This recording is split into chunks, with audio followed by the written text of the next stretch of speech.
नमस्कार, तुम्हा सर्वांचं आपल्या स्टडी पॉईंट या यूट्यूब चॅनलमध्ये स्वागत आहे। तर अंगणवाडी भरती 2026 महाराष्ट्र सरकारचा हा मोठा निर्णय। तब्बल 2 लाख अंगणवाडी सेविका आणि मदतनीस भरतीला मंजुरी। अर्जासाठी 12 कागदपत्र आपल्याला तयार ठेवावं लागणार आहे। याची ए टू झेड माहिती या व्हिडिओच्या माध्यमातून आपण जाणून घेणार आहोत। तत्पूर्वी तुम्ही जर आपल्या स्टडी पॉईंट या यूट्यूब चॅनलवरती जर नवीन असाल तर आपल्या या चॅनलला लगेचच लाईक आणि सबस्क्राईब करायला विसरू नका। चला तर मग वेळ वाया न घालवता ही अंगणवाडीची महाभरती कशी असणार आहे ते या ठिकाणी आपण जाणून घेऊया।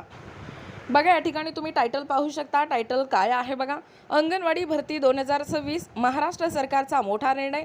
तब्बल 2 लाख अंगणवाडी सेविका आणि मदतनीस भरतीला मंजुरी। अर्जासाठी 12 कागदपत्र ठेवा तयार। पहा संपूर्ण सविस्तर अपडेट काय सांगतोय महाराष्ट्र गव्हर्नमेंट अपडेट। महाराष्ट्र सरकारने महिला व बालविकास क्षेत्रासाठी मोठा आणि महत्त्वाचा निर्णय घेतला आहे। राज्यात तब्बल 2 लाखांहून अधिक अंगणवाडी सेविका आणि मदतनीस भरतीला मंजुरी दिली आहे। या निर्णयामुळे अनेक महिलांना रोजगाराच्या नवीन संधी उपलब्ध होणार आहेत। तसेच बालकल्याण योजनांची अंमलबजावणी अधिक प्रभावीपणे करता येणार आहे। मंत्री आदिती तटकरे यांनी दिलेल्या माहितीनुसार एकात्मिक बालविकास सेवा योजनेअंतर्गत मोठ्या प्रमाणावर भरती केली जाणार असून 1,10,664 अंगणवाडी सेविका आणि 1,10,664 अंगणवाडी मदतनीस अशी एकूण 2,21,328 मानधना आधारित पदे ही मंजूर करण्यात आली आहेत। या भरती प्रक्रियेमुळे ग्रामीण आणि शहरी भागातील महिलांना रोजगाराच्या संधी वाढतील। तसेच लहान मुलांच्या आरोग्य, पोषण आणि शिक्षणाशी संबंधित सेवा अधिक सक्षमपणे दिल्या जातील।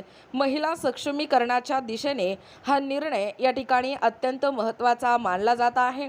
बघा, अर्ज करण्यासाठी उमेदवारांनी काही आवश्यक कागदपत्रे तयार ठेवणे गरजेचे आहे। पहिला आहे अंगणवाडी सेविका किंवा अंगणवाडी मदतनीस यांना किमान अर्हता 12वी, ज्याला आपण HSC म्हणतोय, 12वी उत्तीर्ण असणे आवश्यक आहे। उमेदवार पदवी किंवा पदव्युत्तर इत्यादी बाबतचे गुणपत्रक व प्रमाणपत्रक यांच्या सत्यप्रती जोडणे। दुसरा आहे शैक्षणिक अर्हता किंवा पात्रता प्रमाणपत्र, गुणपत्रके, अर्जासोबत जोडलेली कागदपत्रे स्वतः साक्षांकित म्हणजे सेल्फ अटेस्टेड केलेली जोडणे बंधनकारक राहील। तिसरा आहे DED पदविका, BEd पदविका असल्यास त्याचे देखील गुणपत्र किंवा प्रमाणपत्रक जोडणे। चौथं आहे उमेदवार MSCIT उत्तीर्ण असल्यास त्याचं देखील प्रमाणपत्र जोडणे।